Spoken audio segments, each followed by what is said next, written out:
Pequeno Manual Anarquista Individualista. Emily Arman. Ser anarquista é negar a autoridade e rejeitar seu corolário econômico, a exploração. E isso em todos os domínios em que a atividade humana se exerça. O anarquista quer viver sem deuses nem mestres, sem patrões nem diretores, ilegal, sem leis nem preconceitos, amoral, sem obrigações e sem moral coletiva. Ele quer viver livremente, viver sua concepção pessoal da vida. Em seu foro íntimo, ele é sempre um antissocial, um refratário, alguém de fora, um à margem, um inadaptado. E ainda que seja obrigado a viver numa sociedade cuja constituição é repugnante a seu temperamento, é como estrangeiro que nela campa. Quando consente ao meio as concessões indispensáveis, sempre tendo como segunda intenção retomá-las, para não arriscar ou sacrificar de maneira idiota ou inútil sua vida, é por considerá-las armas de defesa pessoal na luta pela existência. O anarquista quer viver sua vida, moral, intelectual, economicamente, preocupando-se o menos possível com o resto do mundo, exploradores ou explorados, sem querer dominar nem explorar o outro, mas pronto a reagir com todos os seus meios contra quem vier intervir em sua vida ou proibi-lo de expressar seu pensamento pela pluma ou fala.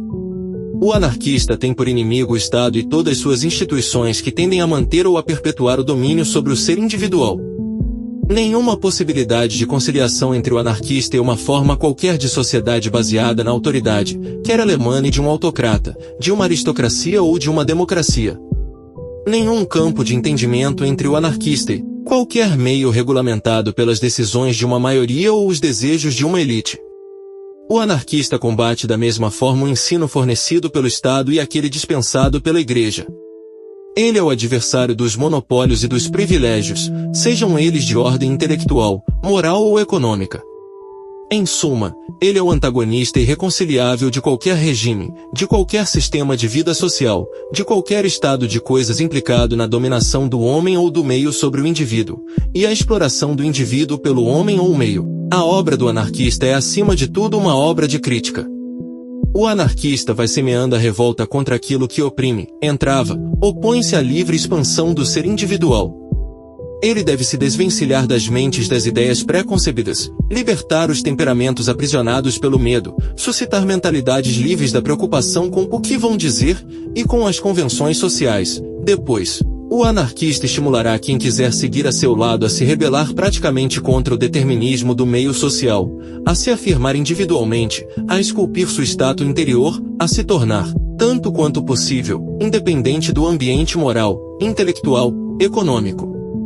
Ele impulsionará o ignorante a se instruir, o passivo a reagir, o fraco a se fortalecer, o oprimido a se reerguer. Incitará os mal-dotados e os menos capazes a extraírem de si próprios todos os recursos possíveis e não a repousarem sobre um outro. Um abismo separa o anarquismo do socialismo sob seus diferentes aspectos, inclusive o sindicalismo. O anarquista coloca na base de todas suas concepções de vida o fato individual. E é por isso que ele se denomina de bom grado anarquista individualista. Ele não acredita que os males dos quais os homens sofrem provêm exclusivamente do capitalismo ou da propriedade privada. Pensa que eles se devem sobretudo à mentalidade defeituosa dos homens, tomados em bloco. Os mestres só existem porque existem escravos, e deuses subsistem apenas porque os fiéis se ajoelham. O anarquista individualista desinteressa-se de uma revolução violenta que vise uma transformação do modo de distribuição dos produtos no sentido coletivista ou comunista, o que não traria muita mudança na mentalidade geral e não provocaria em nada a emancipação do ser individual. No regime comunista, este seria tão subordinado quanto atualmente aos caprichos do meio, estaria tão pobre, tão miserável quanto agora, em vez de se curvar ao jugo da pequena minoria capitalista atual seria dominado pelo conjunto econômico. Nada lhe pertenceria propriamente. Seria um produtor, um consumidor, um contribuinte ou usuário do patrimônio comum, nunca um autônomo. O anarquista individualista se diferencia do anarquista comunista por considerar, excluindo-se a propriedade dos objetos de prazer que formam um prolongamento da personalidade, a propriedade do meio de produção e a livre disposição do produto como a garantia essencial da autonomia da pessoa. É evidente que essa propriedade se limita à possibilidade de fazer valer, individualmente, por casais, por agrupamento familiar, etc., a extensão de solo ou instrumental de produção indispensável às necessidades da unidade social, com a reserva, para o proprietário, de não fazer arrendamentos a outros e de não recorrer, para sua valorização, a ninguém a seu serviço.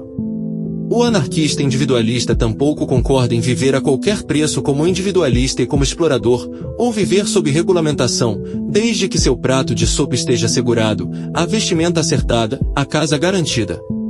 O anarquista individualista, aliás, não clama por qualquer sistema que controlaria o futuro. Ele afirma situar-se em estado de legítima defesa em relação a qualquer ambiente social, estado, sociedade, meio, agrupamento, que admitir, aceitar, perpetuar, sancionar ou tornar possível a subordinação ao meio do ser individual, o que o coloca em estado de inferioridade manifesta, já este que não consegue tratar o conjunto de igual para igual, de potência para potência. B. A obrigação, em qualquer âmbito, da ajuda mútua, da solidariedade, da associação. C. A privação da possessão individual e inalienável do meio de produção e da disposição total e irrestrita do produto. D. A exploração de quem quer que seja por seus semelhantes, que o faça trabalhar por sua conta e lucro. E. O assenhoramento, ou seja, a possibilidade para um indivíduo, um casal, um agrupamento familiar, de possuir mais do que for necessário para sua manutenção normal. F. O monopólio do Estado ou de qualquer forma executiva que o substitua, ou seja, sua intervenção no papel centralizador, administrador, diretor, organizador, nas relações entre os indivíduos, independentemente do domínio em que isso ocorra. G. Os juros, a usura, o ágio, a especulação, a herança, etc., etc. O anarquista individualista faz propaganda para selecionar os temperamentos anarquistas individualistas que se ignoram, para determinar pelo menos um ambiente intelectual favorável à sua eclosão. Entre anarquistas individualistas as relações são estabelecidas na base da reciprocidade. A camaradagem é essencialmente de ordem individual, nunca imposta. É um camarada aquele cuja convivência lhe agrada individualmente, quem faz um esforço apreciável para se sentir viver, quem participa de sua propaganda de crítica educativa e de seleção das pessoas, quem respeita o modo de existência de cada um, não impedindo o desenvolvimento de quem caminha com ele ou daqueles que o tocam de mais perto. O anarquista individualista nunca é escravo de uma fórmula tipo ou de um texto consagrado. Ele só aceita opiniões. Propõe apenas teses. Ele não se impõe um ponto de chegada.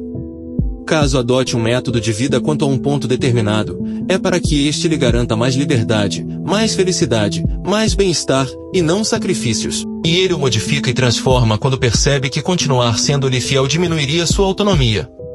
Ele não quer deixar-se dominar por princípios estabelecidos a priori, é a posteriori, a partir das experiências, que funda sua regra de conduta, jamais definitiva, sempre sujeita às modificações e às transformações eventualmente sugeridas pelo registro de novas experiências, pela necessidade de aquisição de novas armas na sua luta contra o meio. Sem tampouco tornar o a priori um absoluto. O anarquista individualista só presta contas a si próprio de suas ações e gestos. O anarquista individualista não considera a associação senão como um expediente, um último recurso. Assim, ele só quer se associar em caso de urgência, mas sempre voluntariamente. E ele não deseja fazer contratos, em geral, senão a curto prazo, estando sempre subentendido que qualquer contrato pode ser rescindido caso prejudique um dos contratantes.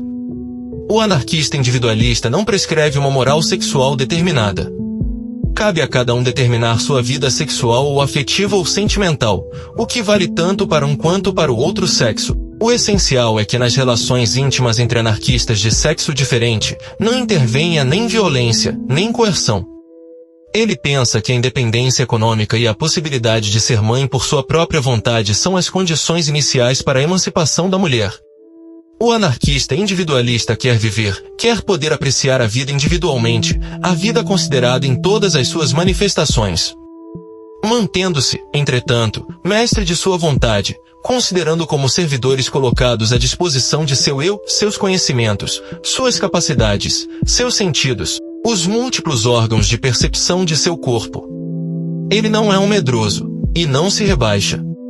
Sabe muito bem que quem se deixa conduzir por suas paixões ou dominar por suas tendências é um escravo. Ele quer conservar o controle de si para se lançar às aventuras em relação às quais lhe convém a busca independente e o livre exame.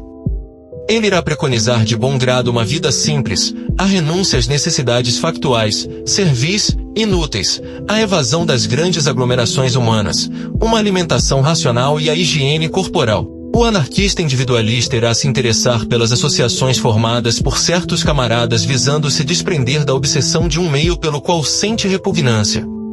A recusa do serviço militar e do pagamento de impostos terá toda a sua simpatia, as uniões livres ou plurais a título de protesto contra a moral corrente, o ilegalismo enquanto ruptura violenta, e sob certas reservas, de um contrato econômico imposto pela força, a abstenção de qualquer ação, de qualquer labor, de qualquer função implicando na manutenção ou consolidação do regime intelectual, ético ou econômico imposto. A troca de produtos de primeira necessidade entre anarquistas individualistas possuindo instrumentos de produção necessários fora de qualquer intermediário capitalista são atos de revolta que convêm essencialmente ao caráter do anarquismo individualista.